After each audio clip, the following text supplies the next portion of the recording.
Cette journée qui, par son caractère interdisciplinaire, va nous donner l'occasion d'affronter, par des approches différentes, une question posée par le fait que l'humain requiert deux approches. Il est possible que l'humain donne à savoir. Il se trouve aussi qu'il prête à être cru.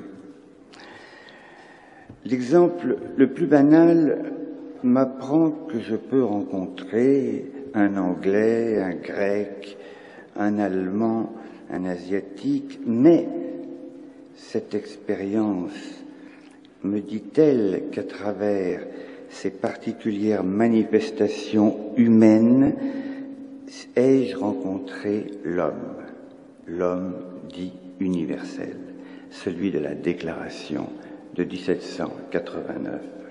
Homme universel qui détiendrait cette capacité d'outrepasser les particularités, de dépasser ce qui est accessible à la détermination du savoir et qui, en somme, est à considérer comme une hypothèse.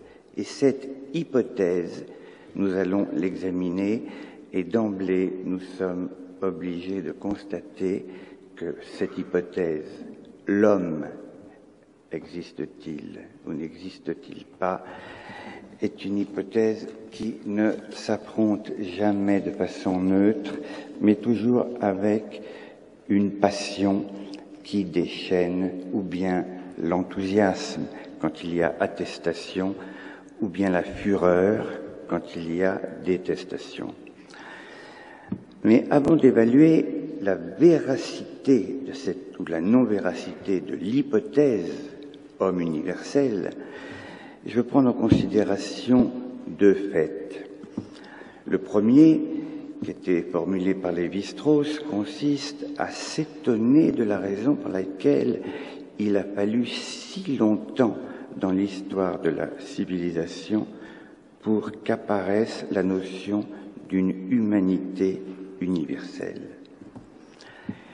La lenteur nécessaire à ce cheminement a-t-elle un rapport avec l'extrême rapidité avec laquelle, pendant la Deuxième Guerre mondiale, toute l'acquisition des droits de l'homme a disparu? S'il y a un point commun entre cette lenteur et cette rapidité, c'est sans doute qu'il y aurait une raison par laquelle les hommes, dans leur particularité, peuvent être poussés à une récusation de l'universel vers laquelle je vais m'interroger. Pour nous qui voulons contribuer à aujourd'hui inventer ce que pourrait être un nouvel humanisme, la difficulté, je dirais, de la tâche est double. Le premier aspect consiste à reconnaître, à discerner en quoi consiste la résistance qu'oppose le particulier à l'universel, et inversement à comprendre de quoi est fait le rejet que l'universel impose au particulier. Ça, c'est un premier travail de discernement. La seconde tâche est ultérieure et nous demandera de voir si nous pouvons sortir de ce dualisme et s'il est aujourd'hui possible de substituer à la discontinuité particulier-universelle un type de continuité qui rendrait un nouveau type de lien social viable. Pour ce qu'il en est du rejet de l'universel, il convient de discerner différents types de rejet. Je distingue la contestation, la détestation et l'exécration. L'examen de l'attitude consistant à contester l'universel est d'autant plus troublant qu'il met en évidence qu'elle outrepasse le traditionnel conflit politique, pour autant qu'elle peut provenir aussi bien d'adversaires de la Révolution française que de partenaires, de partisans de la Révolution française.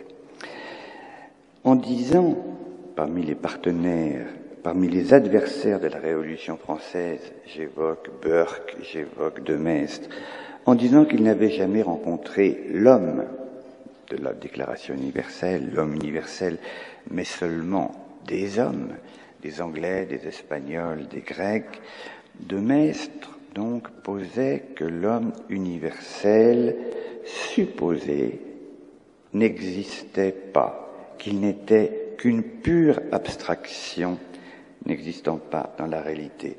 Et de son côté, Marx, en prétendant que la conception de l'homme universel était une supercherie inventée par la classe bourgeoise pour faire oublier aux sans-culottes que les nouveaux droits de l'homme n'existaient en fait qu'en tant que nouveaux droits de la bourgeoisie, escamotant ces droits derrière une idée universelle, nous arrivons donc à cette idée que Marx, comme de Maistre, tombent d'accord, à travers leur désaccord politique, sur un point philosophique fondamental. L'homme, en tant qu'indéterminé, n'existe pas. N'existe en vérité que des hommes déterminés, pour les conservateurs, par des valeurs traditionnelles, et pour eux c'est positif, pour des marxistes, déterminés, mais de façon dévalorisante, par leur classe sociale. Que l'existence d'une telle détermination valorisante ou aliénante s'oppose, ont cependant en commun de nier l'existence possible de ce réel humain, intemporel, universel, sur lequel nous aurons à réfléchir. S'il est anhistorique, de quel poids est donc l'histoire, poseront les romantiques en contestant les valeurs de la Révolution. Tout toujours est-il que dans l'un et l'autre cas, l'affirmation de l'homme en tant que particulier était une affirmation répondant à la question « Qui suis-je » pour l'homme de droite. L'homme particulier répond au « qui » en disant « Je suis celui qui est français et qui est hérité de mes ancêtres, de leur langue, de leurs coutumes et de leurs batailles. » Pour Marx, le prolétaire est celui qui répond « Je suis celui qui, en tant que prolétaire, est aliéné par la classe dominante. » À cet égard, il fallut l'apparition d'un homme, Jean-Jacques Rousseau, pour déplacer la question « Qui suis-je » vers la question « Suis-je » et qui, posant la question « Suis-je » introduisait un jeu d'existence qui, n'étant pas déterminé, introduisait un type d'universel qui, selon Lévi-Strauss, mit Rousseau en position d'être le prophète des sciences humaines et également celui de la Révolution française.